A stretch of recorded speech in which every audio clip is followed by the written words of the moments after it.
obat analeptik. Nah, obat obat analeptik ini adalah obat yang menstimulasi terhadap susunan saraf sentral yang terdiri dari sumsum tulang belakang atau spinal cordis. Yang pertama kafeinum, yang kedua nikedamidum, yang ketiga kafeinicitras, yang keempat kolaisemen. Nah, untuk Nah, Celia dan Nurana mungkin ada pertanyaan. ya terima kasih Raffi. Nah, jadi kan ada jenis obat analeptik nih.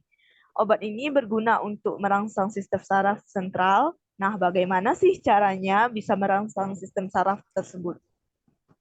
Nah, jadi kan obat analitik ini adalah obat yang merangsang sistem saraf pusat atau sentral, khususnya pada pernapasan yang ada di otak.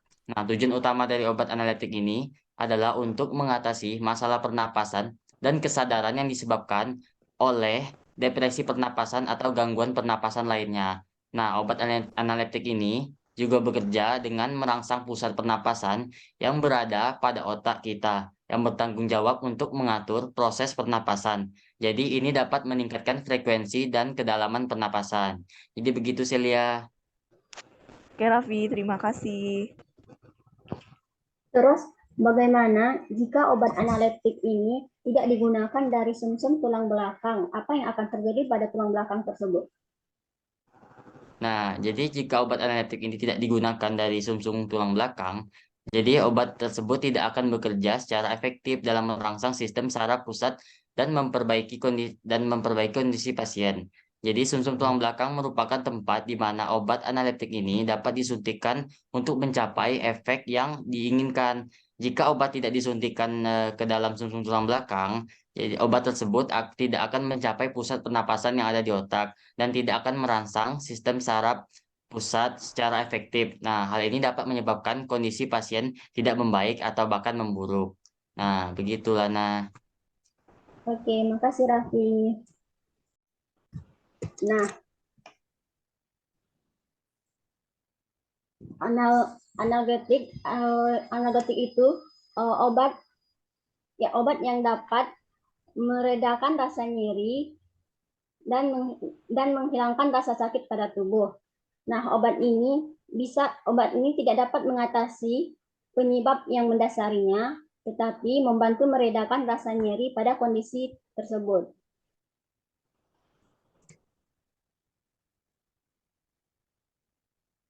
Lanjut pertanyaannya, Raffi. eh, bagaimana sih cara kerja analgetik untuk menghilangkan rasa nyeri? Nah, analgetik ini bekerja dengan mengurangi peradangan di lokasi nyeri atau dengan mengubah cara otak memproses dan merasakan nyeri tersebut. Begitu, Raffi. Kirana. Baik Lana, saya mau bertanya. Bagaimana jika analgenik digunakan dalam jangka panjang? Nah, begini Celia, jika analgetik ini digunakan dalam jangka panjang, maka akan menimbulkan beberapa efek samping. Di antaranya yaitu mual atau muntah, sembelit dan diare, mulut kering, sakit perut, dan juga bisa mengakibatkan mengantuk atau pusing. Begitu Celia. Baik, terima kasih. Untuk alternatif alami untuk menghilangkan rasa nyeri selain analgetik itu ada nggak, Lana? Untuk menghilangkan rasa nyeri selain analgetik itu ada Raffi. Seperti diantaranya yaitu kunyit. Kunyit memiliki sifat anti-inflamasi yang dapat membantu mengurangi rasa sakit yang disebabkan oleh berbagai kondisi seperti nyeri atau sakit pada bagian perut. Nah, selanjutnya itu ada cengkeh. Cengkeh ini dapat digunakan untuk meredakan sakit gigi. Namun, bagi penderita kelainan pendarahan atau mengkonsumsi obat pengencer darah, sebaiknya berhati-hati saat mengkonsumsi produk cengkeh ini. Yang selanjutnya itu ada jahe. Jahe mengandung gingerol yang memiliki sifat antiinflamasi dan analgetik. Minum teh jahe dapat membantu mengurangi rasa sakit akibat sakit seperti sakit pada tenggorokan. Begitu Raffi. Jadi ada Oh, beberapa begitu ya. cara alami untuk mengurangi rasa nyeri. Baiklah, astringen merupakan obat yang menciutkan selaput lendir, misalnya pada selaput lendir di usus sebagai obat anti diare, dan juga pada kulit sebagai penyembuh borok atau luka. Adapun adsorben adalah zat kimia yang secara kimia mampu menyerap gas, toksin, bakteri, dan juga penyerapan tidak spesifik sehingga zat makanan, enzim, dan sebagainya dapat ikut terserap. Nah, itu mengapa sel difenoksin dan loperamid itu tidak disarankan sebagai obat untuk diare? Karena dia itu dapat mempercepat terjadinya monokogen dan juga toksik. Dan juga dapat memperpanjang masa diare.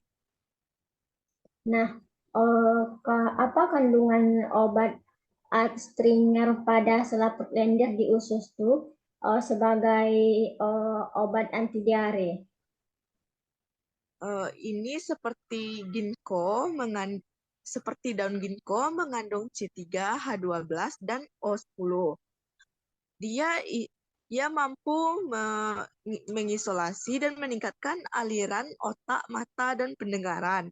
Dan juga sedikit terdapat mengandung toksik dan juga bilobol yang dapat membantu penyembuhan pada